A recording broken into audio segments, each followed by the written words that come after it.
we will dismantle the entire setup. Why? Because we want to create a new fresh setup out of it in the second level.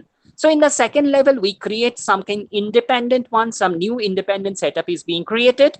And over that, the same thing is done repeatedly. Again, we do the same job in the third level. That means we forget what was done at the very first level, what was done at the very second level. Let me have a fresh outcome of that one. Try to get what can be the new answer for this and go for the third stage. So different number of trials independently done together. And finally, what we do, in most of the cases, we try to find out what are the averages coming out from the different perspectives, different trials, and get the final result accordingly. So this is the entire process about an experiment. So you can understand, everyone can understand that whenever I'm talking of an experiment, I know my purpose, my objective is clear. We are just going with that particular purpose. But what we are doing, we are having some collection of a sequence of independent trials. So that is all about experiment. Now you can find out that whenever I am talking of particular phrase like random experiment, these two words, the very word random and the second word experiment, they are coming together.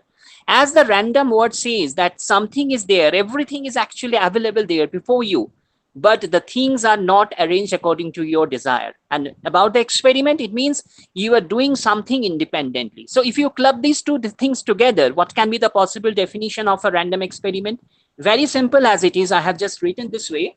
If for an experiment, all the possible outcomes are known, but what will be the exact outcome for a particular performance of that experiment, that may not be predicted always correctly, then that experiment is said to be a random experiment. So you can understand that whenever we are having some experiment, for that all the results are known, might be finite in number, might be infinite in number, that is not an issue. Issue is I have the entire knowledge about the outcomes.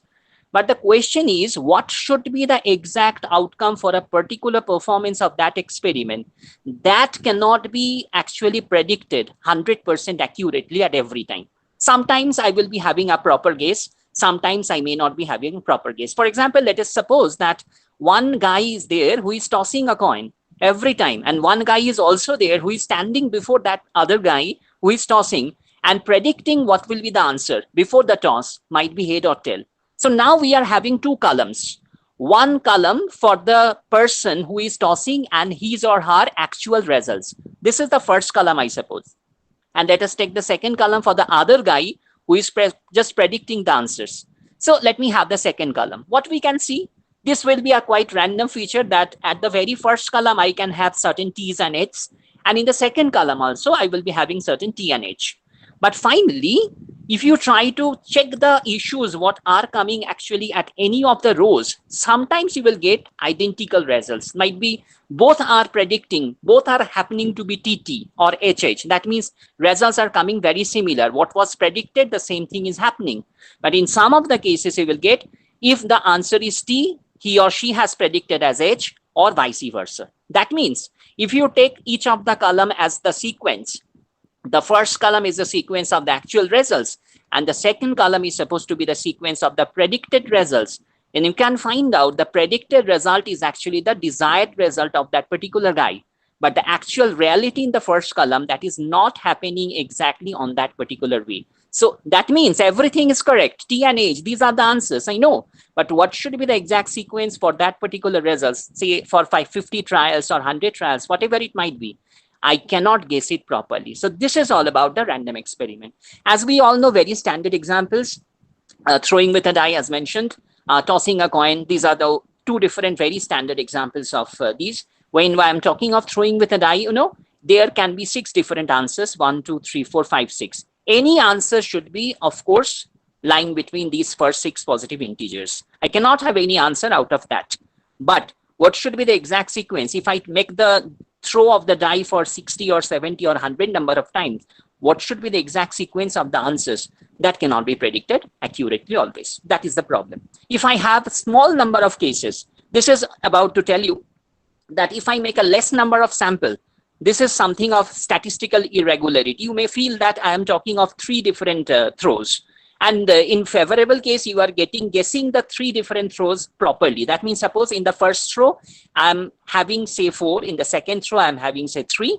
And in the third throw, I'm having say 6. And in all such cases, the answers were predicted accurately. Now you can challenge that if I get the three answers properly, all the predictions are similar, how can this be treated as a random experiment? Of course not. This is not the way to understand the issue. Issue is I should not have a small sample. The number of the sample taken to be something sufficiently large so that this thing can be properly understood, which is supposed to be a case of statistical regularity. If I don't have the sample in a proper size, a small number size of the sample is taken, of course, the answer cannot be understood this way. There is some kind of irregularity or some kind of slip may occur due to the small size of the sample. So this is the basic issue what I want to say. But why this random experiment is very important, and why, just to start with the issues of random processes, why I have taken this particular case of random experiment. Let me come to that particular feature. This is very important in the theoretical probability because it can give you so many information. What kind of information? The first possible information is the event space. What is event space? If I think from the very perspective of the set theory, you know, whenever I say universal set or universe of a particular domain of discussion, what do you mean by that? It is some kind of hypothetical set which is supposed to contain all the possible information. And try to understand what is happening. If I consider that the set of all possible simplest outcomes of a random experiment, then that is supposed to be the universe or the universal set for that particular discussion. Whenever I am talking of a random experiment, what can be the possible universe of that? It should be the collection of all possible simplest outcome of that random experiment. You can challenge me in that way why this particular word simplest is coming before the outcomes. I cannot I can stick to the particular issue that I should write this way, that set of all possible outcomes only. Why I have written this as a all possible simplest outcomes? Because sometimes whenever I am interpreting the result, sometimes there may be a chance of duplicacy. What kind of that? Suppose, let me think in that way, a story is like that. I am inside a confined door. That means we are having one experiment in a closed room. The door is totally closed there and nobody is viewing what kind of answer I am producing. Suppose I am there just throwing with a die and only I can view what the answer is coming. Suppose in a particular throw, I am getting 4. And what is my job? My job is to report that particular answer to a watchman who is actually standing before the door. And I will just open the door and report the answer to him or her. And he or she will go to the platform or arena where the other persons are waiting for the answer. So this is the entire story, suppose. So what I'm doing, after getting 4, I just open the door and discuss the matter that I got 4 to the watchman. And watchman, what he did, he or she went to the particular platform and reported the answer this way. In this throw, Kaushik got the answer as a multiple of 2. So if he or she report this way, what is the problem? And what is actually the solution you can get? When he or she says that the answer is obtained to be a multiple of 2, then you can see that the answers can be 2 or 4 or even 6, because out of the first 6 possible integers, positive integers there are 3 different choices which is favoring the corresponding report as a multiple of 2, because the even number 2, 4 and 6. But my answer is precisely 4. I have reported properly this as 4. But the interpretation is like that. The answer is anything between 2 and 4 and 6. Of course, he is not untrue. But the problem is he is more than the truth. So it is actually kind of compound result that is coming. So whenever I am saying the outcomes only, then you have to also include this kind of compound outcomes also. So that's why to remove this kind of challenges or this complications, I should prefer to write all the possible simplest outcomes in the particular set, so that there should not be any problem to understand this. When I say simplest outcomes, that means 1, 2, 3, 4, 5, and 6 only. That doesn't mean any even number or a multiple of 3 is obtained or a number which is less than equal to 3 is obtained. These issues are not actually considered there. Only the simplest outcomes are considered. So that particular collection should be supposed as an even space or a sample space. So similar way, if I just consider the examples as I have standardly taken, throwing with a die or tossing a coin, you can easily understand the even space for the first one should be this 1, 2, 3, 4, 5, 6. And for the second one, tossing a coin should be only head and tail. And please remember, sometimes these can be number, sometimes this can be something face or some expression, whatever it might be. So every time you cannot expect that should be a real number or some integers. Now, then what can be the second? What can be the second information what we can gather? The second information we can gather from random experiment, this is about the even point. And this is very simple to understand. I just collect any one of the elements from this corresponding even space. Might be finite, might be infinite, but let me collect only one point from this. That point or element is supposed to be my even point. So in other way, we can just realize the matter that any simplest outcome of a random experiment is supposed to be an even point of that particular random experiment. And let me try to understand this way. This even point is very important. Why we suppose this as an even point? Because we know geometrically when I write something about a point, it theoretically also interprets after this we cannot have any further dissociation. So it is the most fundamental information what we can gather from any random experiment. That's why these points like 1, 2, 3, 4, 5, 6 or head or tail, whatever it might be, these are supposed to be even points. And as they are fundamental, that's why they are also mutually exclusive in nature. I cannot have any kind of overlap between 1 and 2. It cannot be possible that answer is coming both as 1 and 2. This cannot happen because they are precisely detached to each other. Head and tail, they are precisely detached to each other. That is the most important information what we can gather from this particular context. And finally, what is about an event? Event is any interpretation what I can make from a random experiment. So better way we can understand mathematically, non-mathematically you can say anything is happening to be event, which is sensed at any particular tense. Let me suppose in that way just make to be a poetic one. At any tense, if you sense anything, that means even in the past, in the present or in the future, if you can sense anything, that means you can either visualize or something can experience at your mind. This is supposed to be an event, but that is a non-mathematical definition. Mathematically or probabilistically, how we can define an event? This is supposed to be a kind of interpretation of a random experiment, a kind of interpretation of the answer that is coming out from a random experiment. That means I can just take that example that the particular watchman is interpreting my answer is this way, that I got a multiple of 2. Or I got a multiple of 3. I got something less than equal to 3. So many interpretations can be done. And please remember, whenever I am saying any interpretation, this is giving me a choice set. It is containing some number of points. Might be finite, might be infinite, might be singleton. Sometimes impossible also. For example, if I say I got something, I report to that particular watchman, and somehow reporting every time watchman got crazy. And he or she went to the platform and answered this way that in this throw, finally, let us complete the matter today, good night. And in this final throw, we got, or Kaushik got the answer as a multiple of 7. Now, it looks to be very crazy. Everyone should understand it's a crazy answer. So they will dismantle and they will just move from that particular place because something is going to be crazy. But try to very calmly try to understand from the mathematical perspective. If there is something impossible, but still there is some mathematics to that. What is that?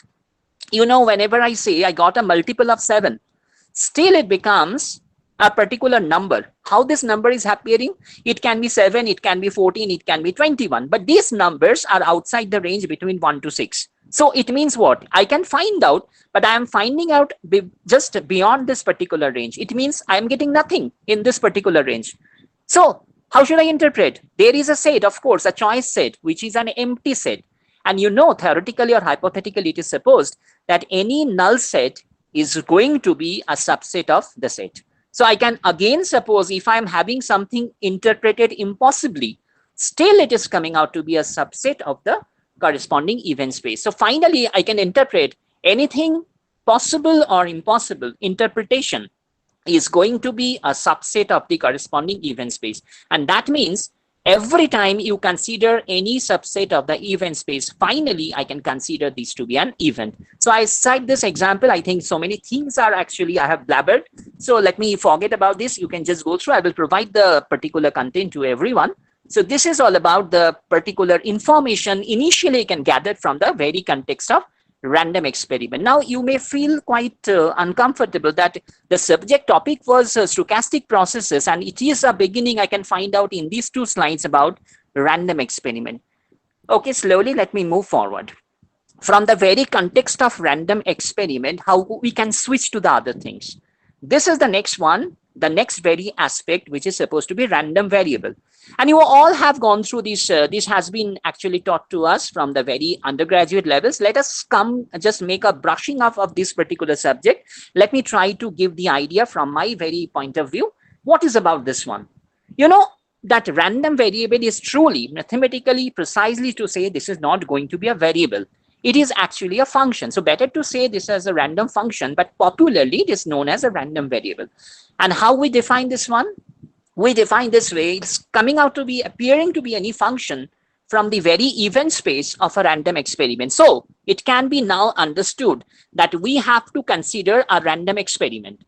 And after the consideration of the random experiment, we have to identify what is the event space and take this particular event space to be my domain of definition, because you know always a function starts from the domain of definition, it ends at the corresponding codomain set or range set, whatever you say.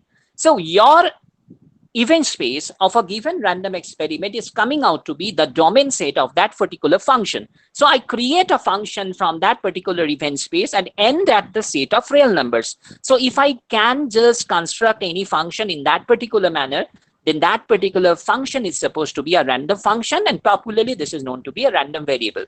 So mathematically, how to design the matter?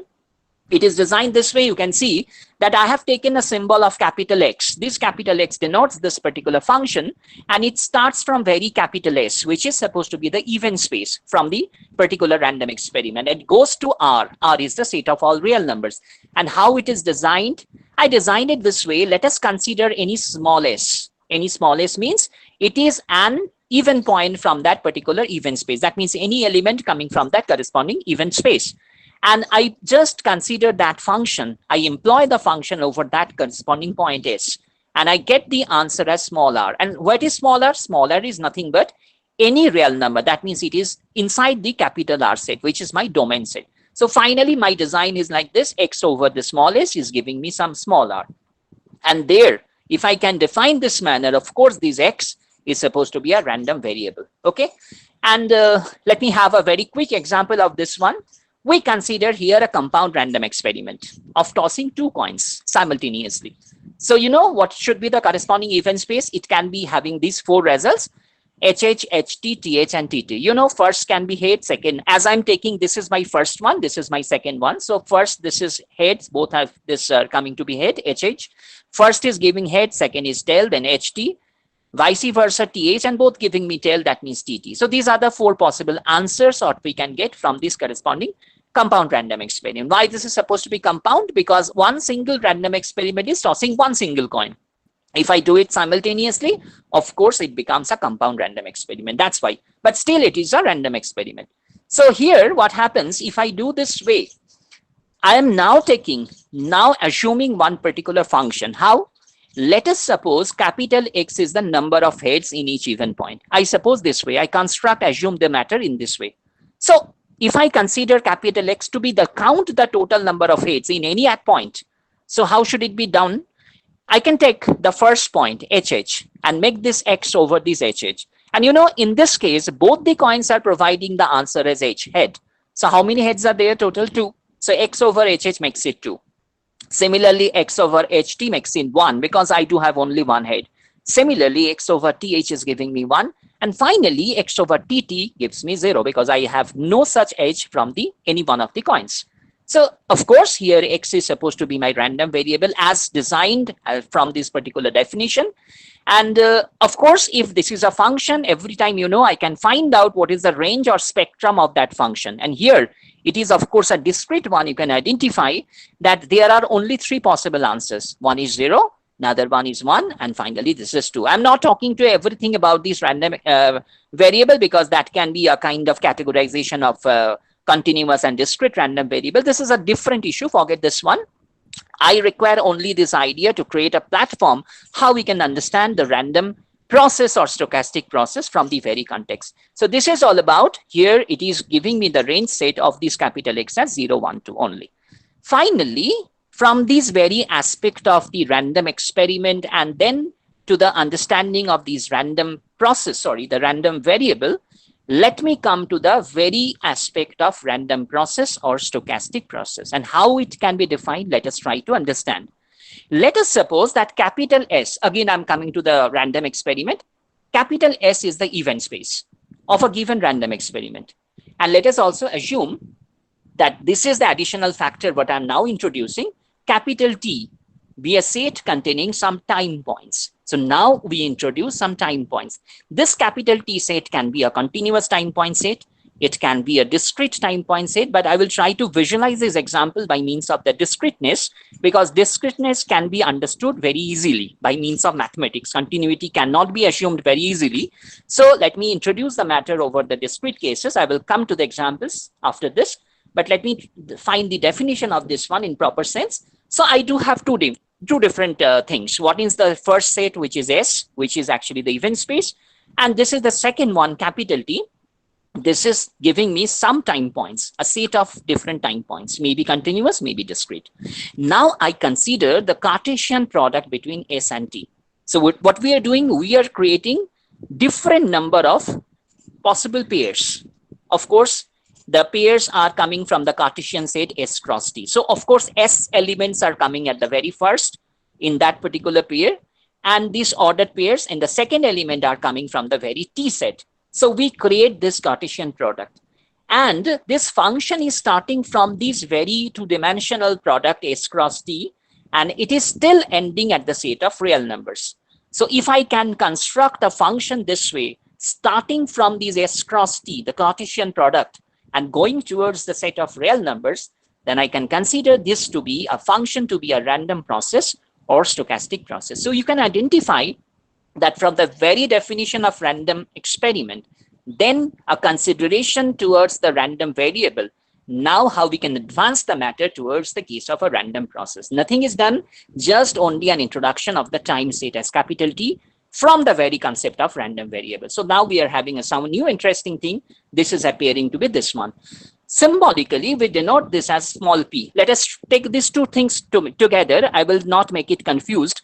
The fact is, I am taking here two different symbols. One is small p, let me tell you, and the other one is capital P. I will tell you later what is the difference between small p and capital P. Here, at the very beginning, I have taken the function as a small p. So what I'm doing here, I'm taking this function as small p. This is starting from the domain set S cross T, as I mentioned, and going towards the codomain set capital R, such that what I'm doing, I'm taking any such ordered pair S comma T, smalls, where S is coming from the very first set capital S, that is S is supposed to be the event point, and small t is coming from the very capital T set, which is supposed to be the time set.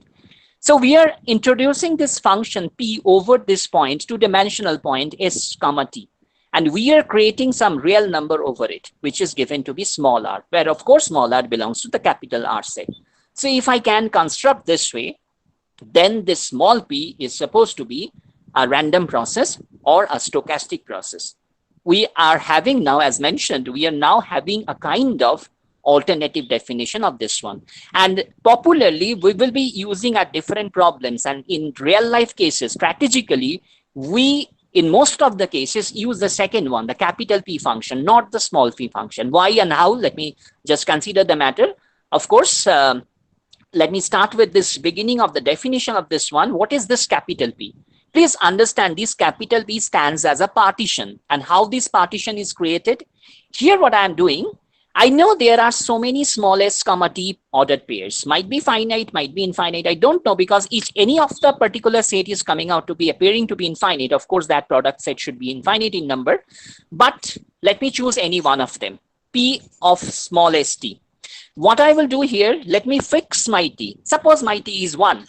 So I will just consider at any one of the cases.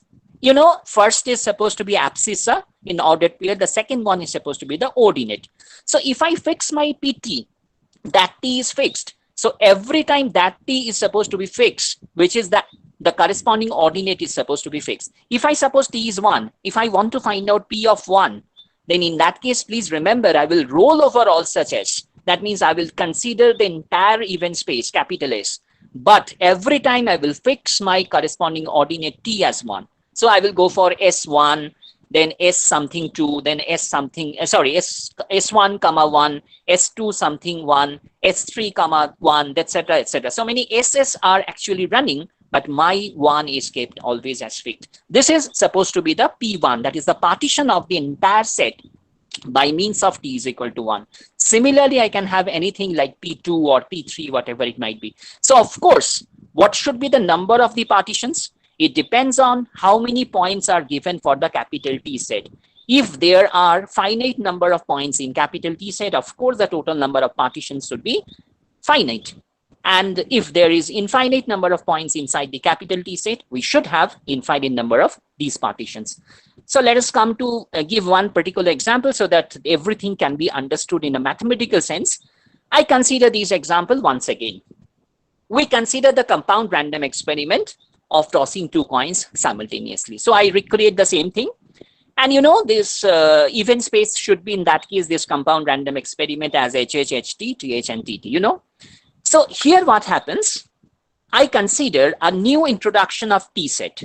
This T set gives me the idea as only 3 points are taken, 1, 2, 3. So as for the simplicity of the problem, let us suppose here that there is a time point set containing only 3 time points, 1, 2, and 3. It might be 1 second, then the 2 second, then 3 second. It can be an hour, it can be any day, whatever it might be. The units are similar to all of them, and they are given to be 1, 2, 3. Now, question is there given, I consider the small p function. Here you will understand that what is the difference, how to interpret the small p function as well as the capital P. This is the partition function. How the small p function is being denoted here? Let us consider the small p denotes the sum of the numbers of heads at each event point and the corresponding time. So we create a function this way that if I consider, as we have said, that I will take this small p function starting from S cross T and it will end at the real number set. So of course it means you can understand there are 4 different points in my S set, HH, HT, TH, and TT. And there are 3 different points in my capital T set, 1, 2, 3. So of course there will be 12 different, 4 multiplied by 3, 12 different ordered pairs. And they will be given as HH, 1, as we know, HH, 2, HH, 3, and up to TT, 3. So there will be this way 12 number of results. But as each of these particular ordered pairs, how I am creating the function? I am creating the function this way. Let us take small p as a sum of the number of heads that is being informed from the very first S set and also the corresponding time. So it means if I consider this as an example, P of HH, 1, it means how many heads are there? 2. And what is the corresponding time point as 1? So let me take the sum of these 2. Here HH is appearing 2 times, so it will be 2. And here it is a number as 1. So 2 plus 1 makes it 3. Similarly, if I consider P of HH, 2, then it will appear as this is 2, total number of heads as 2. And again, the number is given to be 2. That's why 2 plus 2 as 4. And in this manner, you can see P of HH, 3 is appearing to be 2 plus 3 as 5. And so for P of HT1 as 1 plus 1, 2. Because here HT means there is only 1 head, that's why 1. And that number is 1, that's why 1 plus 1 is 2. And you can find out these answers are coming.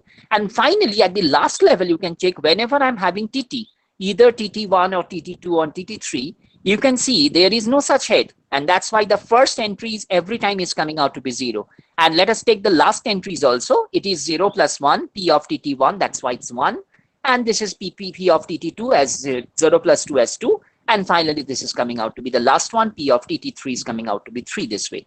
So finally, you can understand if I try to identify what is the range or spectrum of the entire small p function. This is one, of course, issue or one mathematical exercise, how we can just find out the range for this. Of course, there are so many results coming. You can see the results are varying from the very lowest level as 1. You can see 1 is here coming as P of TT1. And similarly, the maximum answer is coming as this as 5. So answers are either 1, 2, 3, 4, or 5. And some of course, repetitions are there. But if you want to write down the range or spectrum, please don't allow any repetition. Only what are the outcomes are generated, you should write that way. And that's why the range or spectrum is actually organized this way as 1, 2, 3, 4, 5 for the present problem. Now, this is all about the story of the small p function. But if I want to guess what is my capital Actually, P may I ask a question? Is there any restriction on P? uh, restriction of p means a small p function. Yes, P may be any function. Yes, you can create the function. Actually, it depends. In the real life situation, I have to understand the process. And on the Okay. basis of the process, we have to identify your function. This is, I'm giving from the very mathematical exercise. But of course, in real life, you have to understand what is the process. And that process should give Okay. you the idea of the corresponding function. Yes, of course, there are certain Thank you. restrictions. Of course, yes. Thank you. Thank you. Thank you. Yeah, okay, thank you. So let me come to the partitions now. As we have completed the features identification of the small p function, let us try to understand what is about the capital P. As I mentioned, that total number of time points will provide you the total number of the counts of these partition functions. As you have seen here, there are 3 different points in the capital T set. One is 1, the second one is 2, and the third one is 3. So what I will do, I will create 3 different partitions accordingly. P of 1, capital P of 1, capital P of 2, and capital P of 3. And how they are created, that is the most interesting one. You will try to identify only those points, as here you can find out where the corresponding ordinate is fixed to be 1, but my abscissa is rolled over the entire event space. So you can identify HH comma 1 is taken, HT comma 1 is also taken, TH comma 1 is taken, and TT comma 1 also taken. And I will be taking the functional results or the small p function results over these particular pairs. And this giving me, as already we have understood in the previous slide, as if I take this example, P of HH comma 1, it is understood to be 2 plus 1 is 3. It is given to be as 1 plus 1 is 2. Here it is coming out to be 1 plus 1 again 2, and here it is appearing to be 0 plus 1 as 1. One very interesting feature you must understand, here the repetitions are allowed. Here, if all the answers are coming out to be similar, still you should write those answers again and again. Because here the positions are very important. These answer, this is one option.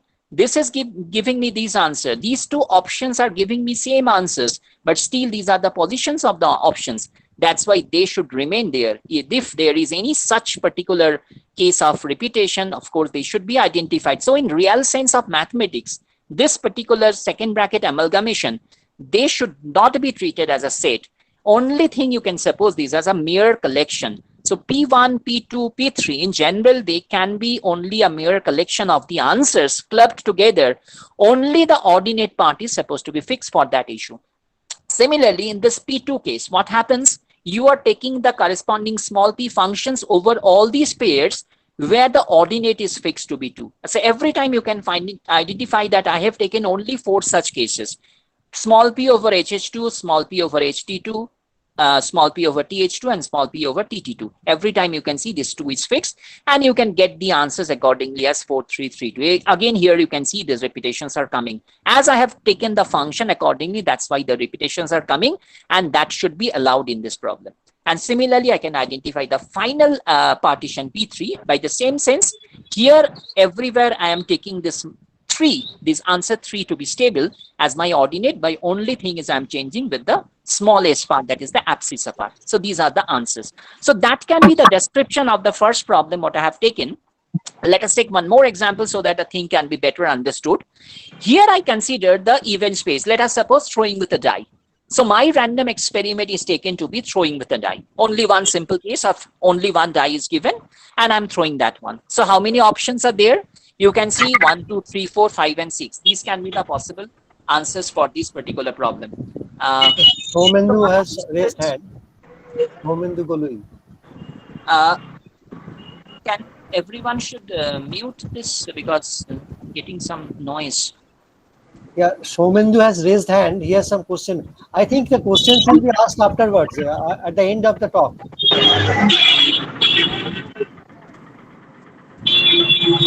Should I continue then? Yes, continue. Okay, fine, thank you. So let me continue, then I will discuss on this. So this example says that I am taking this event space as 1, 2, 3, 4, 5, 6, as we know. And here I take a very small case of time points as 1 and 2 only. And in that sense, we denote this small p function this way, that is supposed to be even point to the power time. So I can take this as a general case of s to the power t, where s is coming from the very capital S set and t is coming from the very capital T set. So I just take this as a s to the power t as my p function. So what happens, you can see there are 6 different cases, 6 different points in the event space and 2 different points in the time point. So there will be 6 multiplied by 2, 12 different possible pairs will be appearing here. And for each of the pairs, as we know, as I have taken the case as even point to the power time, I can create the matter as p of 1, 1. It should be 1 to the power 1, that is 1. P of 1, 2, it should be 1 square, as it is 1 again. P of 2, 1, which is 2 to the power 1 as 2. P of 2, 2 should be 2 square as 4. P of 3, 1 as 3 to the power 1 as 3. P of 3, 2 as 3 square as 9, and so many things. Last one should be P of 6, 2, which gives me the answer as 6 to the power 2, which is 36. So this way you can understand these are the corresponding outcomes, what can be generated from this particular function as we have assumed. But here, if I want to get the corresponding range or spectrum of this entire problem, how this can be understood? Very simply, like I will take the collection of all the results, and if there is any such repetition, then I will not allow at the very case. If I want to get the range or spectrum, and that is giving me these such answers 1, 2, 3, 4, 5, 6, 9, 16, 25, and 36. These are the answers that are coming from this particular problem. So this will be the corresponding range set for this. But this is one thing done for the small p function, the actual case of the corresponding random process. But if I want to make the partition, how these things should appear, and that should appear, as I have said already, if I do have only finite number of points, I should have finite number of partitions. And here only 2 different points are given in my time set. So of course it comes out to be capital P of 1 at the very beginning, and at the second you can see it should be capital P of 2. So if I want to get capital P of 1, it should be like this. I should consider all the small p functions over the first abscissa is rolling over all these event space as 1, 2, 3, 4, 5, 6. They are dynamic, but the second part 1 is very much freezed here. That's we are talking of P of 1. So as we know the answers here, it is 1 to the power 1, which is 1, 2 to the power 1, 3 to the power 1, etc. So it will give me the corresponding collection as 1, 2, 3, 4, 5, 6. So this will be the corresponding capital P1 set for the present. Here it is supposed to be a set. That's why I mentioned this set, as there is no such repetition in this process. But here what happens, if I take this P2, it is supposed to be here every time the corresponding ordinate part is fixed to be 2, but it is rolling over the abscissa 1, 2, 3, 4, 5, 6. So as we have taken the method, it should be 1 to the power 2 as 1, 2 square as 4, and this way we are getting 1, 4, 9, 16, 25, and 36. This is giving me the idea of the partition for the second one, P of 2. So if I want to suppose this from the very context of the partition, this can be the corresponding design. If I want to understand the matter over the small p function, that is a very abrupt sense of the definition, then I can have the previous thing as I've noted. So I just do have one exercise here. Please try this. This is given to be a function. It's a linear case of function I have taken with 2 variables s and t. As a simple understanding, this small p is defined from the very Cartesian product of s and t and going towards the r. So we are defining this p over the small s t, this corresponding ordered pair, and giving me the functional form as 2s plus t. So 2 into the even space, even point rather, plus this the time point. If I take this one, I have to find out this corresponding answer where it is given. The s set is only 1, 3, 5. It contains only 3 different points. And the t set, the time point set, is considering only these 3 points as 0, 1, 2. And we have to describe the random process entirely. So this is one particular task you can try at home and tell me later if you are getting this one or not. So now at the next onward, I will be taking an enhancement of this definition. What is that enhancement? As I have mentioned in this classical definition of a random or stochastic process, that this capital T set, let me forget about the capital S set, that is well known. We have begun the idea from the random experiment and the event space. So that is all about the event space. But what is the design of this capital T? I mentioned in this previous example and the previous definition also, this capital T is supposed to be the time set. That means it contains some time points, maybe finite, maybe infinite in nature. But instead of that, please remember, we may have this capital T as a set containing some space points also. That means spatial domain is also actually taken care of, or containing some levels of sequentially arranged objects. What do you mean by that one? Suppose I am at a particular lab. So many persons, so many patients are there together at the same position, at the same lab, at the same time, they are being operated with some ECG signal. We are trying to identify the ECG signals from all these persons, and at the same time, at the same space. So here, S and T, the space or the time, these are not the issue. Issue is what? The person itself. So I just require this way, I label the persons from the very left-hand side towards the right-hand side from my own direction, as the first person is 1, second person is 2, the third person is 3, the fourth one is 4, and so on. And still we can have different answers out of it. So it means that capital T may not be always taken to be a time point set. It can be a space point. It can be also a case of whatever it's supposed to be, the labels of different objects, the seriality is maintained properly, or level of some persons. It can be also taken together. And the most complicated case, it can be a 2-dimensional or 3-dimensional also. That means it can be an amalgamation of time and space both. That means it varies with time and space. It can be an amalgamation of space and person. It can be an amalgamation of time and person. Even it can be an amalgamation of all these three. That means everything is variable there, time, space, as well as the person. So that complicated situation is also expected if I consider the capital T set. So that will be, of course, a very difficult way to study the purpose. But here, as a generalization, I can suppose I shouldn't consider this capital T as only a strict sense of time point set. It can be a consideration as a parameter set, where these parameters might be some time points, might be some space points, or some levels of sequentially arranged objects. What I want to mean, this is actually the precise generalized answer for this stochastic process or a random process. So now, from the very context of the nature of these two different sources, one is supposed to be the capital S and the second one is the T.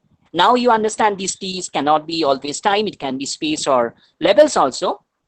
I want to identify the different categories of these random process. And how? As this definition is already mentioned, forget this one. Let me come to this aspect that these S, it can be either discrete or continuous. This capital T, it can be also a discrete or a continuous. So I can have finally 4 different options. How? I can have the case that a corresponding random process is having the S discrete as well as capital T discrete. I can have the S discrete, capital T continuous. I can even have S continuous and T discrete. And finally, I can have both of them continuous. So on the basis of this particular classification of these sources, I can have different nomenclatures of these random processes. And how? Let's see. Suppose we have a case like both the sets capital S and T are discrete. Then the corresponding random process is said to be a discrete random sequence. Please remember one thing, when I say the discrete, the first very word is appearing to be discrete or continuous when I'm giving the nomenclature properly. This discreteness or continuity is actually appearing from the very S set. As you can see here, I have taken capital S to be discrete, and that's why this word is discrete. And what is about the sequence finally? It depends on the nature of this capital T. That means your next parameter set. If my parameter set is discrete, always remember it is going to be a sequence. So as we have find this particular definition, S is discrete, that's why it is supposed to be discrete. T is discrete, that's why it is named as a sequence. Now, can I have one example of this one? Very simple. Both are actually discrete this way. I consider the very old example of throwing with a die. And of course, it becomes a case of 1, 2, 3, 4, 5, 6 as my event space as capital S. And we consider the corresponding random process as instructed as Pn, which is giving me the outcome of the nth throw of the die. So I consider at the nth throw of a die, what happens? So if I try to understand the throw, number of the throw, it can be the 1 throw, the first throw, it can be the second throw, then it becomes 2, it can be the third throw, then it becomes 3, and I'm not mentioned when to stop. How many throws are to be done? I can take it still infinite. So it becomes an infinite set. But more importantly, this particular set of 1, 2, 3, these are the number of trials that is taken. The first number trial, the second trial, etc. The position of the trials are given. Of course, it is a discrete set. So here what happens, my S set is coming out to be discrete. My T set is also supposed to be discrete. So of course, this is going to be an example of a discrete random sequence. So let me the next one. If we consider that S is a continuous, but T is discrete, then it becomes a continuous random sequence. As I mentioned, that T is discrete. That's why, of course, I should make the nomenclature as sequence. And when I should consider this is a continuous or discrete, it depends on S. If S is discrete, then it becomes discrete as in the previous. And as here I have taken S to be continuous, I can still continue make this to be a continuous. So finally it becomes S continuous, that's why continuous, T discrete, that's why it's a sequence. Finally, the name is given to be a continuous random sequence. What can be one simple example of that one? Let us consider this Pn. As I denote this way, this is supposing the temperature at the end of nth hour of a day. So I consider a particular day, and you know there are 24 hours in that particular day. I just record the values of the temperature at each of the hour, at the end of each of the hours. That means at the first hour end, I will consider the temperature. At the second hour end, I will take the particular record of the temperature, and so many things are done. So in that case, if I want to study what is my T, of course, it is coming out to be a discrete finite set as 1, 2, etc. up to 24, because there are only 24 hours. And I'm not talking of any time in between these hours. I'm just taking the record at the end of each hour. So it should be 1, 2, etc. discretely. And what is about the S? That is the problem here. Whenever I'm talking of the temperature, you know, at a particular geographical domain, I may know what can be the minimum admissible temperature. I may know what can be the maximum admissible temperature, but I cannot say what should be the values of the temperature, because we know within this admissible range of maximum to minimum temperatures, these particular temperature can take any value continuously. Still we record this way something in fractions, but actually they are believed to be continuous flow of the temperatures between these ranges. So finally what happens in the true sense of mathematics, your observations of the temperature are coming out to be continuous, but the values of the time taken to be discrete, 1, 2, 3 up to 24. So what happens, S is here supposed to be continuous and T is here supposed to be a discrete. So finally it becomes a continuous random sequence. So in the third case, if I suppose S to be discrete and T to be continuous, as I mentioned previously, the discrete name or the continuous name depends on the structure of S. As I have taken here S to be discrete, so finally it becomes discrete. And as here the T is continuous now, at the very first two cases T was discrete, so it was named as a sequence. Whether continuous or discrete, it was named as a sequence. But as now the T is coming out to be a continuous one, it is now just taken to be a process. So it becomes a discrete random process if I have S to be discrete and T to be a continuous one. Can I have one example? Of course. If I consider capital P a bracket of T, what does it denote? It denotes the number of telephone calls received in the interval say 0, T. So I just construct this way. I suppose T as 1. So within 0 to 1, this T can be anything in time unit, whatever it might be. Within 0 to 1, how many phone calls are received? That is counted as P of 1. If I consider T as 2.5, within 0 to 2.5, how many phone calls are received? That is supposed to be P of 2.5. So this way I count my T, I put my T and I get my PT. Now the question arises, what is about S and what is about this T? S is my total number of phone calls received at any level. And minimum number of phone calls received can be 0. It cannot be negative. So I start with a 0. I cannot have any fraction of the number of phone calls. So it should be starting from 0, but any positive integer after that. So it can be 0, then 1, then can be 2, then 3, up to infinity I can suppose, because I have not taken any barrier of time. That's why it can be supposed up to infinity in that sense. So S is here produced to be some discrete values, 0, 1, 2, 3, etc. So this is going to be a discrete set. But what about this capital T? This is finally producing in the range of time. And you can see I have not mentioned what is my small t. I can choose small t freedom. I do have an entire freedom to choose small t. So finally it is captured as starting from the very 0. It should not be 0. It should be greater than 0 because we are starting from the initial point.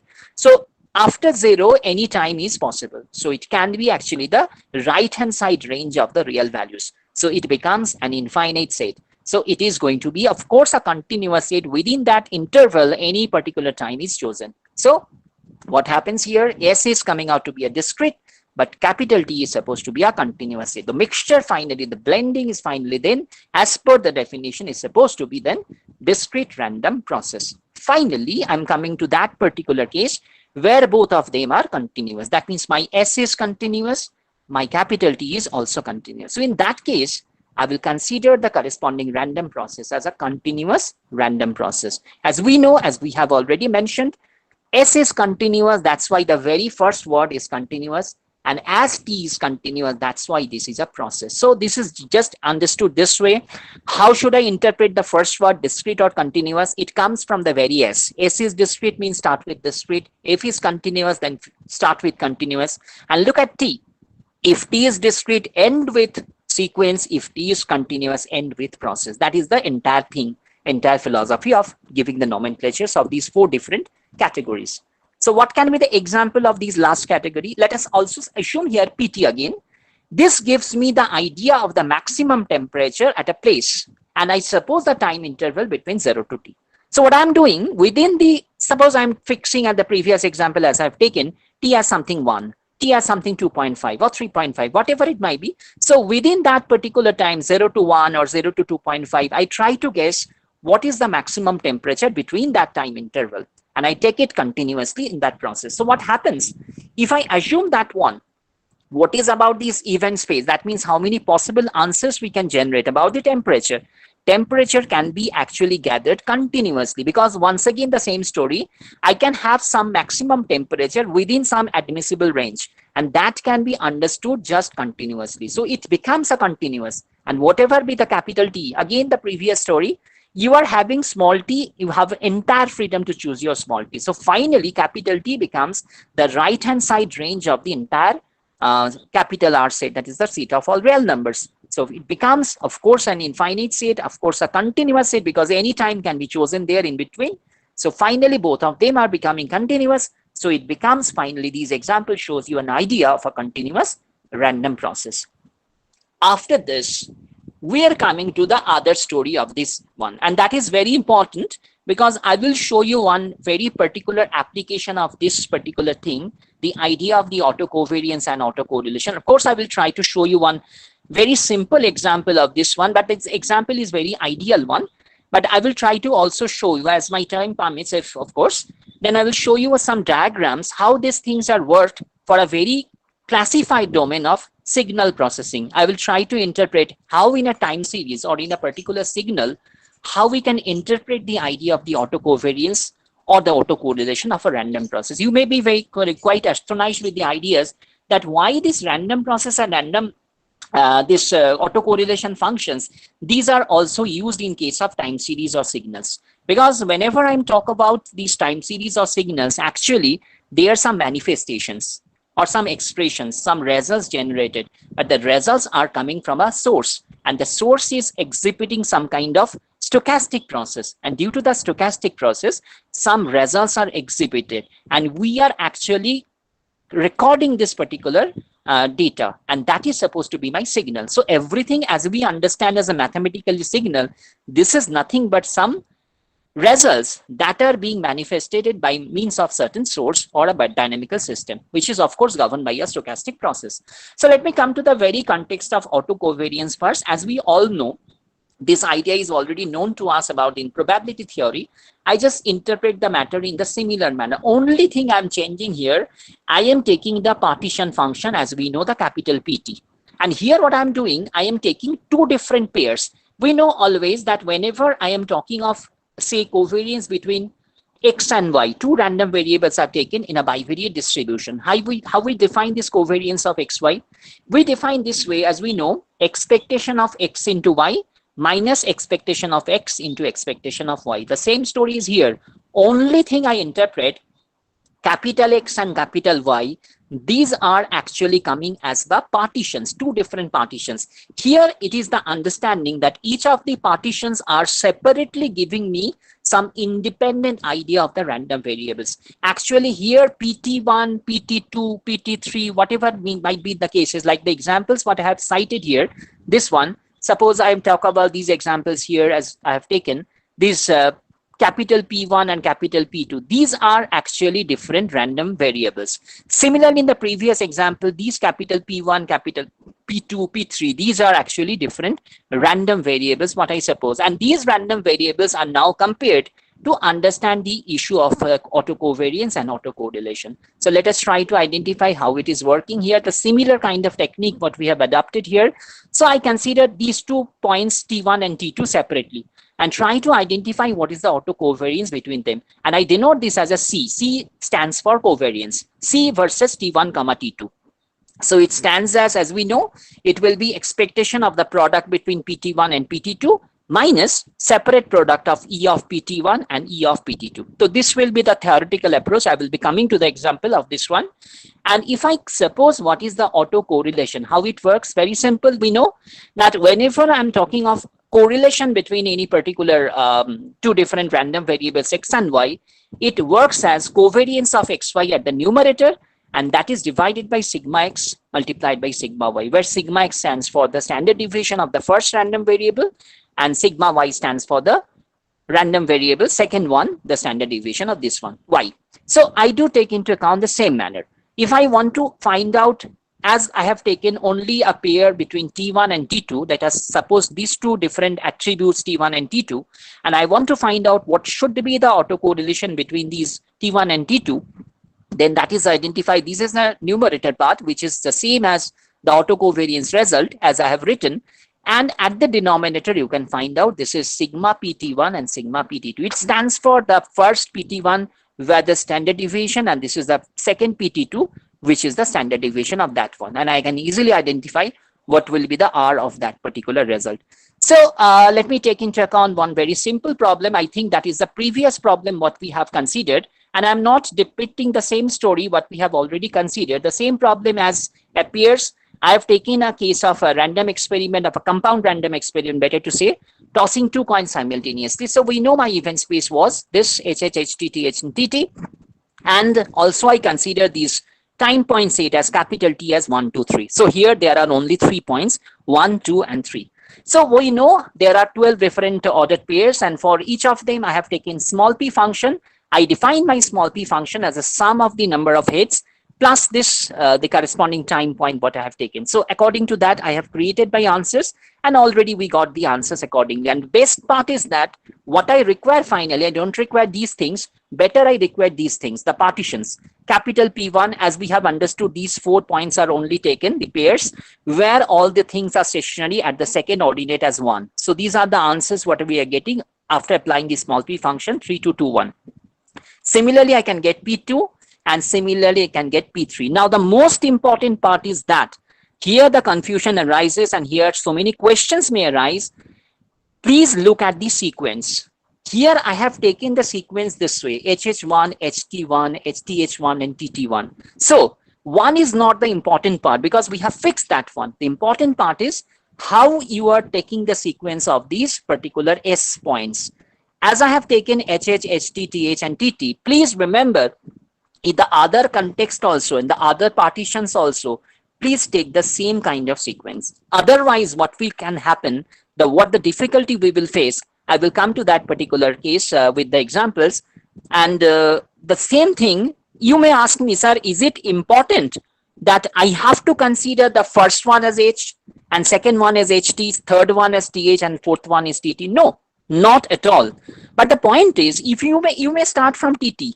TT is the first point you may choose.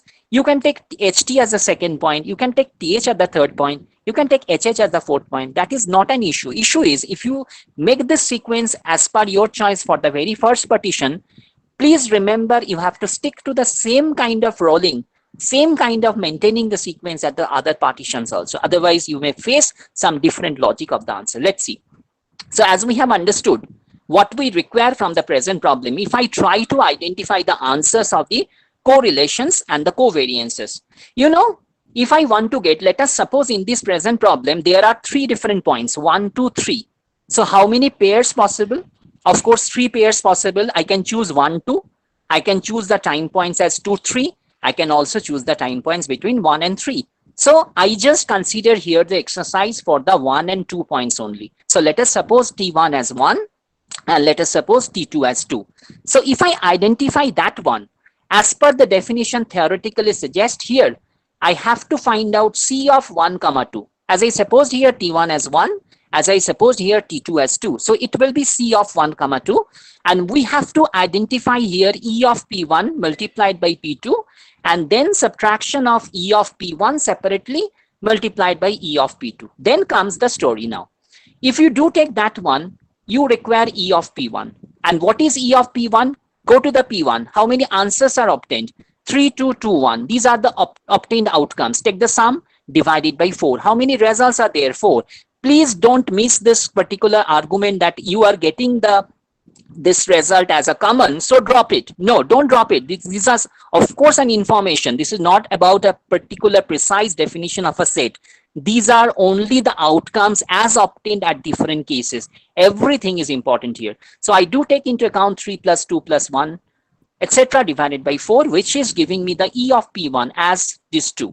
Similarly, I can identify this E of P2 as we can see in the previous slide. P2 is actually 4332. So take the sum divided by 4. So it makes it 3. Now the question is about the sigma P1 and sigma P2. How it is identified? This is a standard deviation, all we know. And what is the basic definition or the structure of the standard deviation? It comes as, you know, square root of, positive square root of course, E of x square minus EX whole square. So I do take here the numbers 3, 2, 2, 1, take the squares of that one, make the average, which gives me the E of x square and minus E of x whole square, which is already obtained, this whole square, and to the power half entirely. So take this square root of the entire result of this. So what happens? It becomes 3 square plus 2 square plus 2 square plus 1 square by 4 minus E of P1, which is 2, and the whole square of that one, that is 4 again, and take the square root. It gives me something 1 by 2. You can check that. It will be giving this 1 by 2 and the square root, which makes it 1 by root 2. Similarly, if you go for the second one, sigma P2, that means your story is now from the second partition. So it will be, as we know, E of x square minus EX whole square. So E of x square gives me this 4 square plus 3 square plus 3 square plus 2 square by 4, which is giving me the sum answer. And now E of P2 whole square, because it is EX whole square, which is 3 square. And if you again simplify the matter, you can find out it is coming out to be half. And of course, I require a square root of the entire version, which is giving me once again 1 by root 2. So finally, what happens? You got the first standard deviation, you got the second standard deviation. What I require? I first require the corresponding covariance, auto covariance here. And how this is obtained? You know, the formula says, as per the definition, it is E of P1 into P2 minus E of P1 into E of P2. So let us put the things together. If I go for E of P1 multiplied by P2, and this is why we require the arrangement properly. If you miss the arrangement, how it happens, let us check. Your answers, look at it. E of P1 into P2, we are making a scalar product and take the sum. How it works? If you find it out, the answers are sequentially obtained to be 3, 2, 2, 1. And the same sequence is here maintained 4, 3, 3, 2. So you take 3 into 4 plus 2 into 3 plus 2 into 3 plus 1 into 2 and make the sum divided by 4. That will give me the answer for this present context. Otherwise, if you miss that one, suppose I am rolling with HH, HT, TH, TT here, but I forget what was the sequence for these S. I do take now HH, something TT, then HT and TH. Everything is coming misinterpreted. Now you are getting the sequence might be 4, 2, 3, 3. And if you do with the misinterpretation, make the multiplication, you will not achieve the same answer. That's why you can stick to your sequence. Of course, you have the entire freedom. All of us have the entire freedom to do so. But we have to stick to that particular sequence up to the last line so that the answer can be obtained similar as this. Okay, so as it is happening here, it is coming out to be 3, 4, 2, 3, 2, 3, and 1, 2, and take the sum divided by 4, it makes it something 6.5. And then final result as it is appearing, E of P1 into P2 minus E of P1 into E of P2 separately taken. And if it is done, it will be 6.5 minus 2 into 3, which is giving me the answer as 0.5. So your covariance for these choices of the point 1 and 2, that appears to be 0.5 for the present problem. Of course, I have not done the entire thing because the other 2 points are left. Other 2 pairs are left, 2, 3, 1 pair, and 1, 3 is of course another pair. I have not done the problem. Please try this as just for an exercise. You can try this, and of course you will get certain answers for that one. But let me complete the story for this particular player, 1 and 2. So finally, what I require, as the theory says, I require the R, that is the covariance, correlation between 1 and 2 points. So as the theory says, it will be the covariance divided by the corresponding product of the sigmas at these points 1 and 2. So if I do it, already the covariance is obtained to be 0.5 divided by, already I obtained the answer for this present one. I got the sigma for the both the cases as 1 by root 2, 1 by root 2 both. So it gives me 0.5 divided by 1 by root 2 into 1 by root 2, which is of course 0.5 by 0.5, which makes it 1. So here, as we know theoretically, that the correlation lies between -1 to +1, and I'm getting the maximum answer for this one. As I've taken this a fancy example, of course, this is not to be a very precise, realistic approach of the problem. That's why somehow I'm getting the answer to be the very fancy like one, but it should not be always. If you take any real life problem and go with the same kind of treatment, you will get, of course, some other answers for this one. And we know all about the interpretation. If the value is coming out to be positive, it means that the first point has a positive impact of the second, and the vice versa. And it means that if increases the first, the second one is also increasing. And if the first one drops, then the second one also drops. And if I get a negative value of this correlation, it means that it has a reverse impact. If first one increases, the second one will be decreasing, and the opposite to that one also. So this can be the cases. I think my slide is missing somehow. I'm trying to reconnect. Can you hear my voice? Yes, Yes, yes. sir. Yes. In between, one is having one question. Please, you can ask me the question in between. I will, of course, try to reconnect. But one was asking the question. You can please ask me the question. I can try to answer this moment. There was one question, Aringamda. One was asking one question, perhaps. Yes, but he has left the meeting. Okay. Then I just wait. And I'm very sorry for this problem. The glitch is coming. I think that will be recovered soon. I'm trying to reconnect.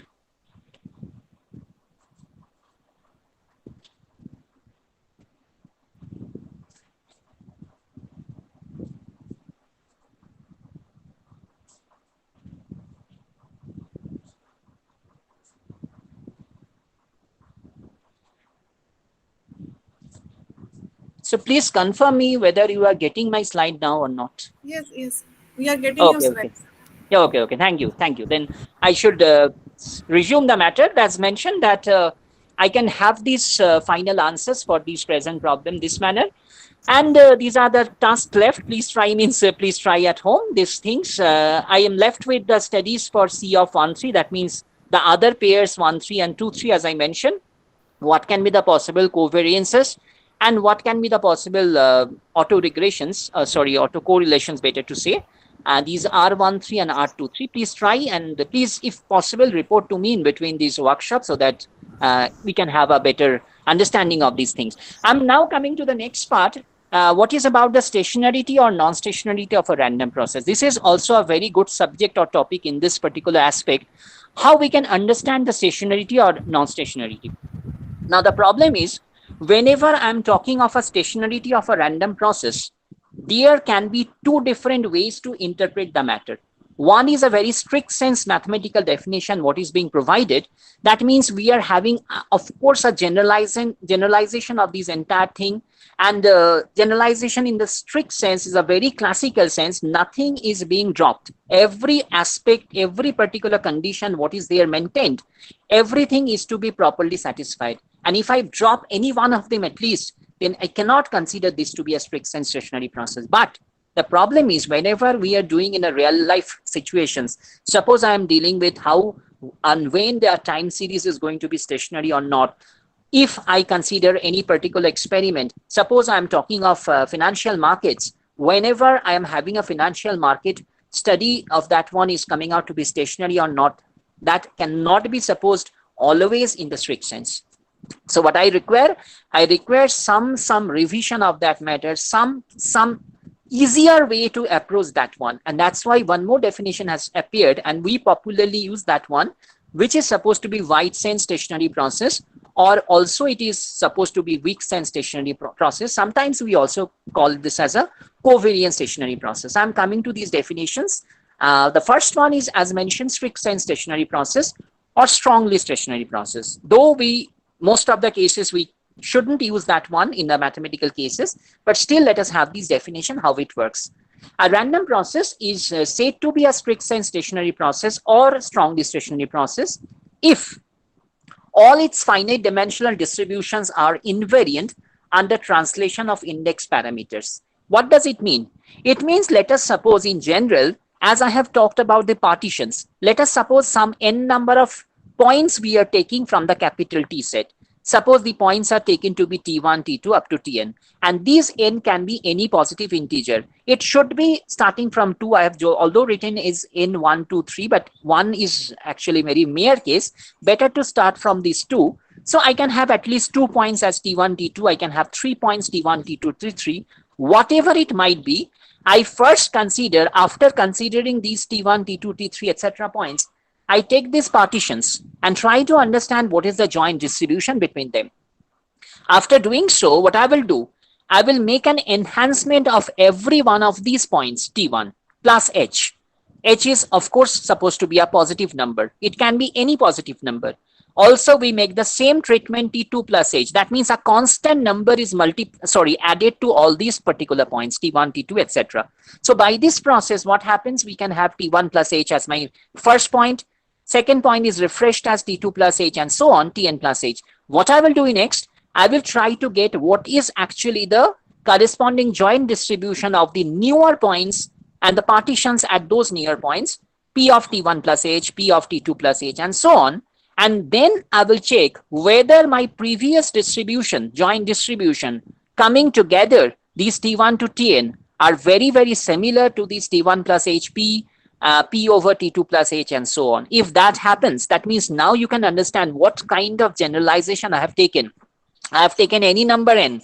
I have taken any integer, any positive number h. So many things are generalized. And if that happens for all h, if that happens for all n, then this definition is supposed to be a strict sense stationary process or strongly stationary process. So mathematically, you can understand this is very, very, of course, a difficult and challenging job if I'm having any particular real life problem and try to guess that result accordingly. So we can make a kind of simplified version of that one. And how the simplification is done, this is obtained in the sense of weak sense stationary process or wide sense stationary process. This is also known as covariant stationary process. How it is done?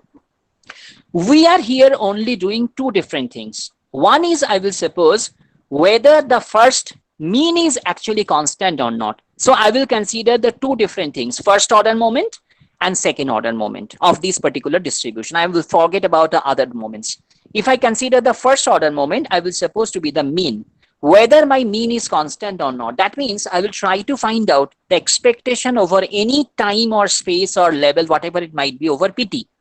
And take this expectation, is it depending on the choice of t or not? That means either it is coming out to be constant or not. If that is a constant, go to the second. What is the second? I will take a product between t and t minus tau. That means I will take tau to be my conveniently chosen what is supposed to be the delay or a kind of lag, you suppose. So it means I am taking two different points once again, T1 and T2. I suppose T1 to be T and T2 to be T minus tau, as per my choice of lag as tau. So what I will do, I will try to find out what is the product of Pt and Pt tau, T minus tau, and take the expectation of that one. And I will then find out that whether this particular expectation of the product between this Pt and Pt minus tau is coming out to be a function of tau only or not. That means whether it is depending on the time t or space t or not. Of course, it should depend on the lag tau. Of course, I don't have any botheration over this one, but I have to finally check whether this product expectation is depending on the precise choice of t or not. If that is not happening, That means it is depending on tau, and the first thing is also happening, that is expectation of PT is coming out to be constant for all such choices of t. Then I will consider this to be a wide sense stationary process and weak sense stationary process. And why it is supposed to be covariance stationary process? Because you know, the covariance definition is as already understood.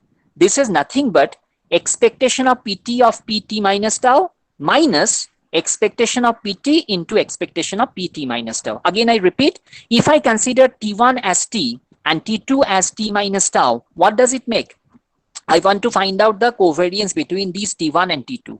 And the definition says it will be expectation of PT1 into PT2 minus expectation of PT1 into expectation of PT2. That means here I have already supposed T1 as T and T2 as T minus tau. So finally it is sensed as already we have approached E of PT is a constant. So if you take the second part, E of PT multiplied by E of T minus tau, it will be a constant for both this, because E of PT is constant every time. So whatever we got T, E of PT is equal to E of PT minus tau. So this second part is coming out to be a constant into constant. Same thing is appearing as a square of that one. But the very first term in the covariance is coming out to be the dependence of tau. So finally, everything about the covariance is depending on tau. So it becomes a constant because it is not depending on the time t. So that's why this process is also known as a covariance stationary process. And now I am coming to two different things. These are most vital parts of the ideas of the stochastic processes. One is the ergodic process. I have written only in 3 short lines about this idea, but I will try to explain what is the matter, what is the significance, how these are very much interpreted in all such senses. What is the definition I have provided? A random process is said to be ergodic if its statistical properties like mean, variance, etc. can be deduced from a single sufficiently long random sample of the process. So let me come to a very simple example. In our undergraduate studies, we have learned, and now as being different faculty members of different colleges and universities, we are making our students to learn the kind of statistics which is known as inferential statistics. That means we are trying to learn them the studies of hypothesis. And now you can understand the process of hypothesis, what we do. We want to estimate a particular population parameter. Suppose I want to estimate the population mean, or I want to guess what should be the proportion of that one. I want to identify what is the percentage of smokers present in a city.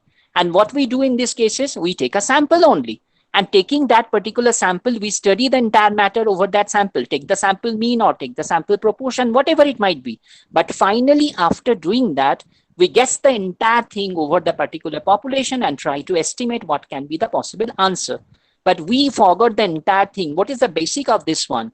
Actually, the basic is the entire process is here supposed to be an ergodic process. Otherwise, if the process is not ergodic, this is of course not possible to take only one sample out of it and collecting one sample, what kind of result I am producing to that is giving me some good idea about the population parameter. That cannot be possible. As I have meant to say, that if it is ergodic, then only one sufficiently long single sample can help you to understand the entire process. Otherwise, that is not possible. Sometimes you have understood these fancy things, as Molloy will be perhaps discussing these ideas in the last lecture. Let me come to that particular context. This is going to be a very fancy nowadays at different electronic media. They are showing the treatments that from the very beginning of this particular dynamics of the spread of this COVID-19, you have seen that different media, different parts of the globe, they are trying to estimate what can be the possible interpretation of the forecast after 2 months or after 3 months even, and when that will completely die out. And in most of the cases, perhaps to say that 99.99% of cases, they fail. Why they fail? There are other perspectives also that will Molloy discuss. But let me come to this particular aspect also. This is actually, we have not understood the heterogeneity of the process. You know, if I am having a particular case of this particular COVID-19, so many people are there at the different corners of the world. We are having different anthropological characters. We are having different balance of the different immunity levels. We are having different lifestyles. How we can make only one particular mathematical model to get the entire result in the entire globe? That is not possible. So we require something very, very precise. And after making this precisement also, it actually again becomes difficult because different days are working differently. That means again at a particular area, a particular geographical domain also, all the days are not coming out to be similar. So it is, of course, there is of course a kind of heterogeneity in a particular geographical region also in the spread of this particular disease at different days. And as there are so many heterogeneities, we cannot perhaps take only one sample. Some days are taken, some 120 or 150 days are taken together, and gathering that result, we now try to focus the answer for the other days. Perhaps that's the problem is actually arising in those cases. And again, one more example I can cite about, you have seen the things also in different days we can find out about the forecasting of the election results. In most of the cases, you can predict the answers, who will win, which party will win. In most of the cases, the media can precisely answer that one. But it is a failure in most of the cases how to identify the percentage of the votes. You have seen in most of the cases that though they can predict what should be the which party is going to win, who will be the second position, that is understood somehow, because that is a very gross scale of this application of this problem. But in the finest sense, if you want to guess what should be the percentage of the vote gathered by one particular party and the other party, what the percentage, how many seats they will win, in most of the cases, we are having a failure. Of course, we make a wild guess finally. And suppose I am saying that X party will get 80 to 120 seats. It's a 40 size, big size. Still, you can see that they are either getting 76 seats or 121 seats. So after making a wild choice of this particular interval, still we are not making it proper. Why? Because again, there is a problem about to understand the ergodicity of the thing. As there are so many heterogeneities, so many people are thinking in a different manner. Suppose I want to vote X for one reason. The other one is trying to vote the same X party for the other reason. I don't want to vote this Y party for some reason, and the other person is not trying to vote the same Y party with the other reason. So many heterogeneities are appearing with the nature, so many portions of the people thinking in a different manner. That's why we cannot understand the heterogeneity of this particular thinking over a single population, over a single sampling. That's why these problems are appearing. So this is all about something about to say the explanation about the ergodic processes. And let me come to one more application. This is about the Markov process. Markov process is something very interesting. This is actually giving you the idea of memory one. What does it mean? Memory one sense in that way, if the future behavior of a random process depends only on the present state. That means the next future value or next future answer should depend only at the very present, but not on the past. That means today's result will only influence tomorrow's result, but not the after tomorrow. Even tomorrow's result is actually being influenced by today's result, not by the yesterday's result or something more than that. Then that is supposed to be a Markov process. Now, if it is in a continuous sense, it is a Markov process. But if it is in discrete parameter process, then it becomes a Markov chain. So how should I interpret in probabilistic sense? Very simple. If I suppose x1, x2, x3, etc., these are the actually Markov chain. These are the different sequence of the random processes, random variables, x1, x2, x3. And I suppose the future as xn plus 1. So I want to guess whether the probability of xn plus 1 becomes x. Under the hypothesis, this is a conditional probability that my x1 was taken to be x1, my x2 variable is supposed to be some value x2, and so on, xn is supposed to be xn. But here, as I suppose this to be a Markov process, I am not bothered about the other values. I will only concentrate on these very past xn, which is equal to small xn. So it becomes finally a probability of these very simple understanding of the conditional case, that it becomes probability of xn plus 1, which is x, under the hypothesis that only this thing is chosen, my xn, which is a present perspective, is coming out to be xn or small xn like this. So this is supposed to be a case of Markov chain in the probabilistic sense, mathematically determined. And examples are very simple. If I want to have a Markov chain, this can be one favorable example of queues of customers arriving at an airport. You know, in case of any busy airport, even in case of any railway station also, customers are arriving and a particular ticket counter or whatever it might be, they want to just having the gate passes or whatever it might be. So at that situation, if in the security check-in also, we are having the process one particular person is having the influence of the past and the next to next only. This is only one particular dependence. So scale of the memory is supposed to be 1 in all of the cases. That's why it is a discrete case, because persons are taken together. So it becomes a Markov chain. And what is a Markov process? You know about the Brownian motion. The gaseous substance, gaseous particles are moving around, roaming around at different levels. They are having the collision between them, as well as collision over the boundary surface. So it is creating a Markov process. They are together. It's supposed to be a continuous process. That's why a Markov process. I'm having some problems. Perhaps I drop these problems. I will provide the notes. Some examples are done for the present cases about the things what I have understood for these stationary processes, and as well as one problem is done here. The last one, perhaps this one, this is done for the Markov chain. Better you should go through this particular thing. I've taken these problems from some of the notes. So you can just entirely go through this everything, because already the theoretical things are done. Better I should come to the other approaches. Finally, I will take 5 minutes more to understand what can be the real life application of these things what I have taken. So I just try to understand these results over a discrete signal. So, I suppose a signal of finite size of capital N, and this signal is expressed by means of xi. So I take I as 1 to n, which means the first observation is supposed to be x1, the second observation is supposed to be x2, and so on. I finish at the nth level as xn. Now, if I want to find out the autocorrelation and how this is done, suppose I want to make an autocorrelation of lag 1. So if I want to make an autocorrelation of lag 1, what I do, I will recreate the entire signal into 2 different groups. How? The first group will contain the observations as x1 to xn minus 1. So if I suppose lag 1, at the very first group, I drop the last observation, xn. And at the second group, I start with x2, n that xn. So I drop the first observation, x1. And now what I'm doing, I am trying to find out what is the correlation coefficient between these two. So I do have the first group as x1 to xn minus 1. Second group as x2 to xn. Find out the correlation coefficient between these two and try to guess what is the answer coming. And as the answer is obtained, that answer is supposed to be the autocorrelation coefficient of lag 1. Why this word is supposed to be auto?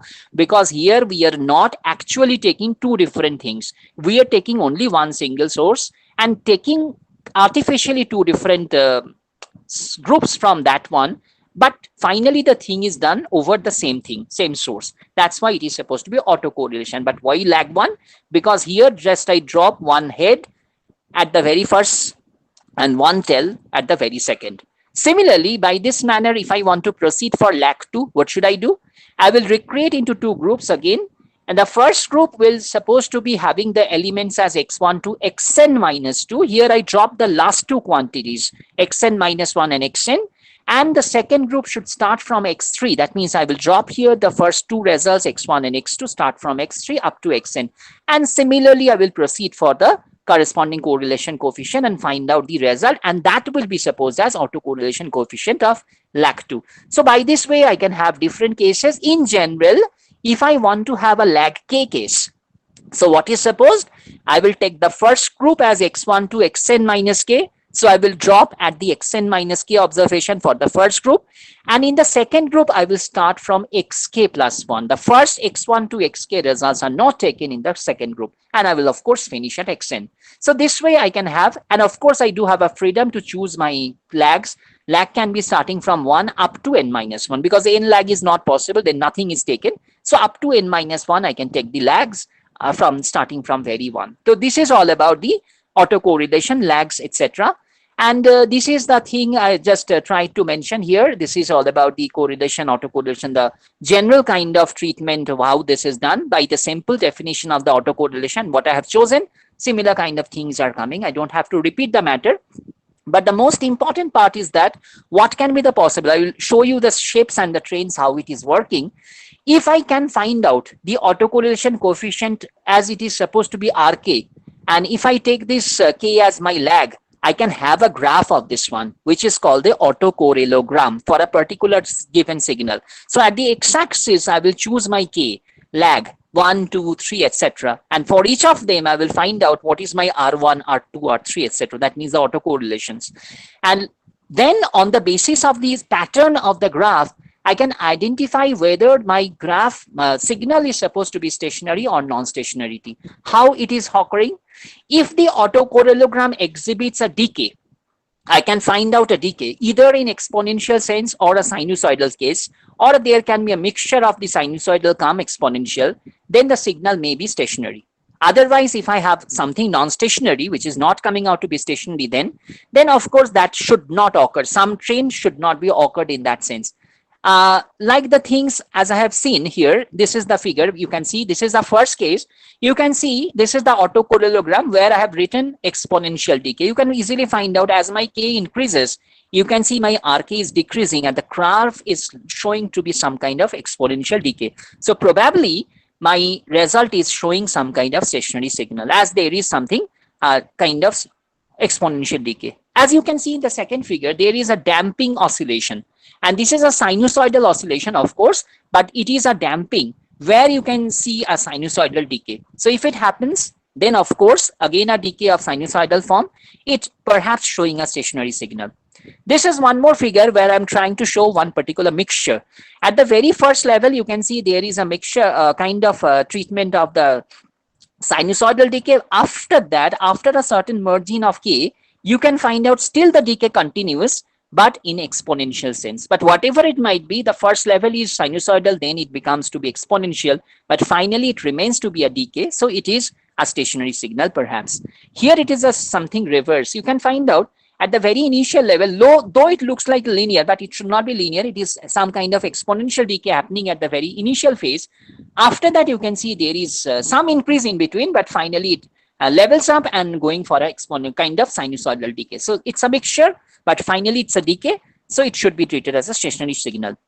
And here you can see this is counter example. You cannot find any particular decay, sometimes increasing, sometimes decreasing. There is no such pattern. So perhaps this is showing a kind of non-stationary signal.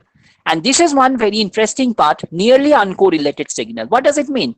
It means that whatever be my choice of K, that is my lag, I can find out all the RKs are coming out to be very, very, very near to zero. They are all lying very near to zero. Might be somewhere positive, somewhere negative, but the values are very feeble and very near to zero.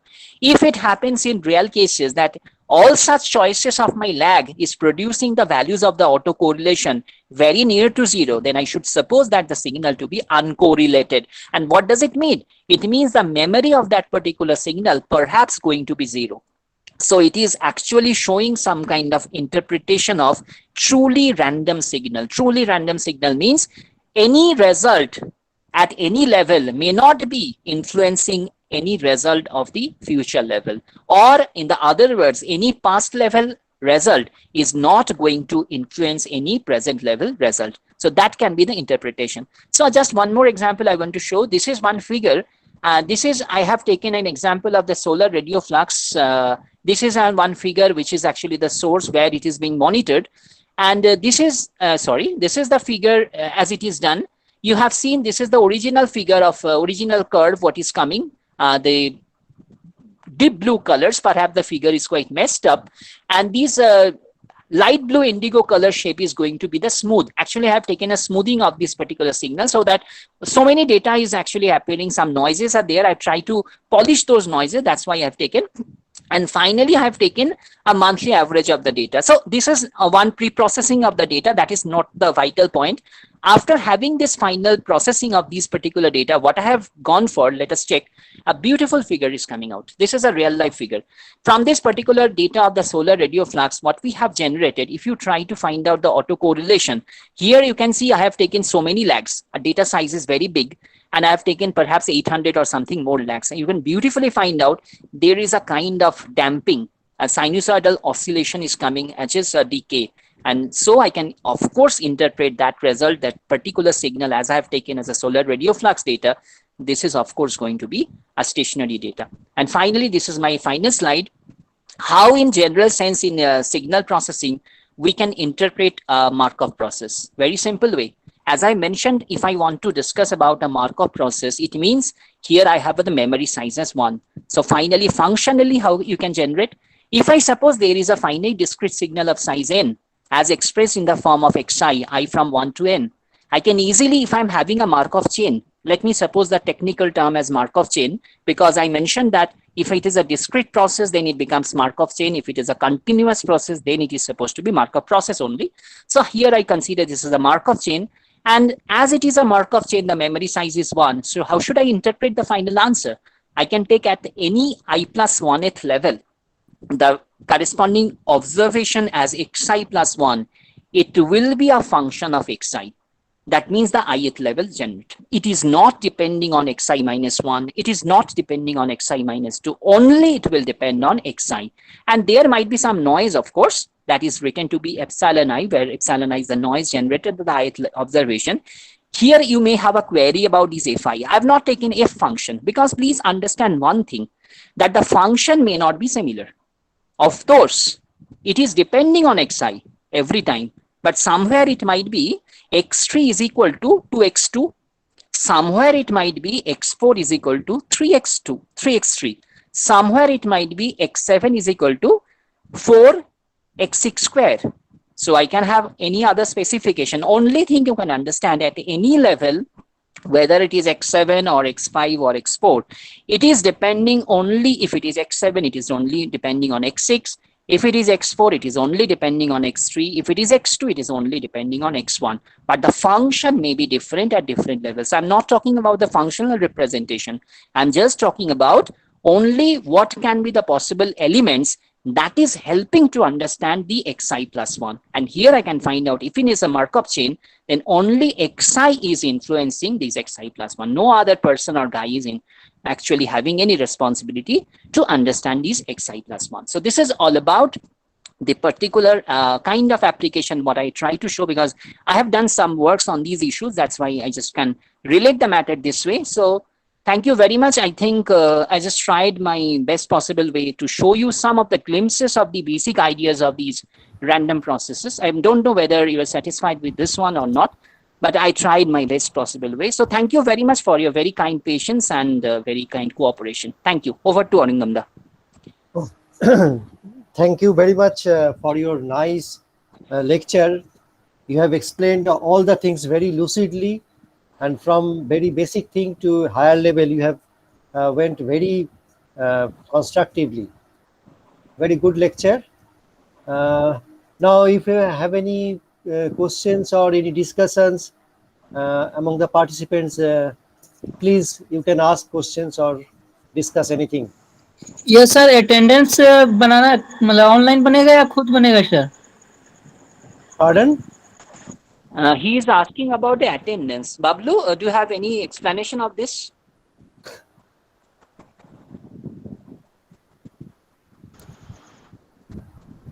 Bablu, are you here?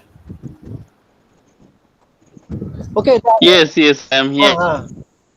Actually, I think there is someone who is asking question. Is there anyone? One question is raised about the attendance. How the attendance will be taken? Hello, sir. I have one question. Yes, of course. So in the stochastic process, related something what you have told. Process of Mark. You gave an example of length of key depends on the present value. Right. Okay. Yes. So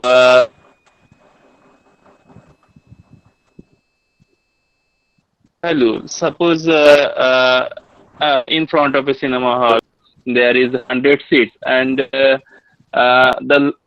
if there is 80 seats are occupied, and then at that point there are 20 length of the queue will be 20. So is it depending on the present value or depending on all the previous value? I did not get those. Please, if you take me. No, yes, that's a very good pertinent question. I believe that this particular thing, what you have raised, this particular example, this might be a kind of cumulative structure. Actually, we have to understand the entire process. Sometimes it happens that my entire process is being disturbed by the other previous persons. For example, I am in a delay. Some person is there who is standing in the particular section, and he or she is actually managing this particular queue. And the persons are coming one by one to him or her and discussing about the matter, whether he or she is providing the corresponding get pass or something else, whatever it might be. So in that process, it may happen that the 10th person is appearing, and what the things are done for the 10th person, this is only influencing the results for the 11th one. If that happens according to that nature, then I will consider this is to be a Markov process. But sometimes it may happen that what the things have been done from the very beginning, from the very first person up to the 10th person, entire thing is having some influence over the performance of the 11th one also. In that case, that will not be supposed as a Markov process or a Markov chain, because here we are having some cumulative effect of all the entire people over the 11 people. So that will not be considered as a Markov chain. So it depends what kind of treatment you are taking, what kind of strategy that particular person is taking into account, what can be the possible rollout of the computers or any other device, what is working on that particular aspect. So if it is like that, it have to first be identified how the strategy is going on, and on the basis of that strategy, you have to understand how the things are being tackled. So this is actually the entire thing. So what the question is being raised in the cinema hall or something like that, you have to first understand what is the process, how the entire process is being governed. Then we can understand these issues. Not general answer can be made here. And one other person is asking Thank you. Great So- presentation. No, Anubroto Singh is. Hello, sir. One question was So, there. yes, sir. So at first, you told that for stochastic process, you considered function from Cartesian product of two sets to real number. So Yes. so can we generalize these things? Means can we somehow Cartesian product into three sets to real number? Yes. I should say this way that already I have mentioned this one. I'm coming to that Okay. one. Let me tell you that as I have generalized this matter, where is the slide? Yeah, let me come to this. Yes, here. As I mentioned about the extension, your question was that I have started from S cross T and I'm finishing at R. So you are starting from a two-dimensional point and you are ending at one dimension. That was your question. And you suggested that can there be any other perspective like more than two dimension? Can it happen? Of course it can happen. As I have taken the enhancement of this study, that this T may not be only a time point. It can be a space point. It can be some labels. More precisely, I have not written in the slide, but I have mentioned that one. More precisely, it can happen that it can be a clubbing between these two. Sometimes it may happen that you are having the variations of both the space as well as the time. It can happen, which is called the panel data.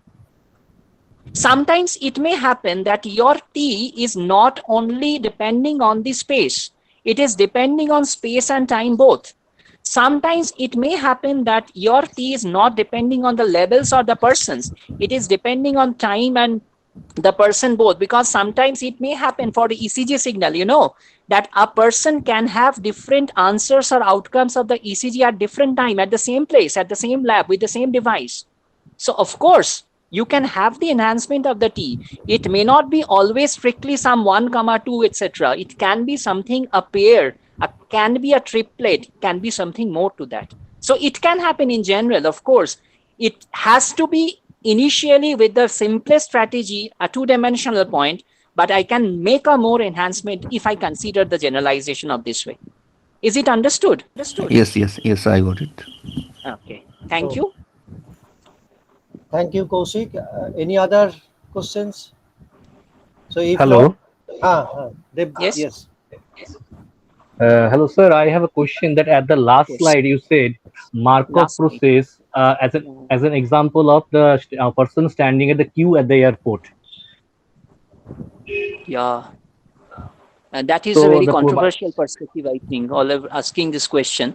Let me tell you, these example, as I have cited, this is one strategy I have taken, but this is a general strategy, what is being done by any lady who is standing at the counter, who is providing the gate pass or something like that. But the Hmm. problem is, this may not be a general approach. As Dr. Bablu Biswas already asked one question about the movie. So this may not be always the same thing. Let us believe this way. Let us take this example this way, that where is the particular thing? I just come to that so that it can be better understood. Yes, this one I think. Last, Yes, this yes. queues of customers arriving at an airport. So let us believe in a very strict sense that in an airport, one counter is there, one particular air travel company is there standing. You are going to Hmm. purchase, or already purchased, you just want to take this particular boarding pass for particular boarding. So in the process of collecting the boarding pass, suppose it is being done manually, you are not having any login, and then at home you are getting this entry pass. You are supposed to be there at the counter, you are collecting that one in the queue. So if I suppose in ideal case that the process is going this way, that the previous person who has taken this particular pass from that lady, and the entire thing is done, after that your computer, his or her computer at her desk, what happens, it will be rebooted and that particular perspective, and then you will be coming, your photo will be taken, everything will be taken, and your particular baggage, if it is there to be just have to be there at the if it is in the particular airboard, if to be separately taken. So everything will be done accordingly, some tag will be placed, and then you will have this corresponding um, entry pass for that particular boarding. So in that process, if I believe that the memory is there only for the previous person who have just checked in, so this can be understood by this way. I'm not taking it a very ideal one. Please don't believe in that very strict sense that always every time you will have the same thing. Everywhere at any international airport, you will have the same scenario of having the same kind of Markov chains. This is not just a popular particular example I have taken, and most of the cases it happens this way. That's why I have taken this example. But better understanding is that one is kind of in the signal, as I mentioned at the last slide, that sometimes it can happen that my signal is having the influence on the previous data only, not in the past to past data. So that can be a realistic example of that, precisely to say. Is it Okay. understood? Thank you. Thank you, sir. Yes. Yeah. Thank you very much. Yes. Okay, so if there is no question, so we thank Kaushik again for his Thank you. nice presentation. So today we shall end our technical session here, and Monday we shall again start at 4 p.m. So and the talk will be started by Peter. I think Kaushik will Yes. I share will the, share yeah. that one by Monday Okay, maximum. okay, okay. Okay, so we can leave now.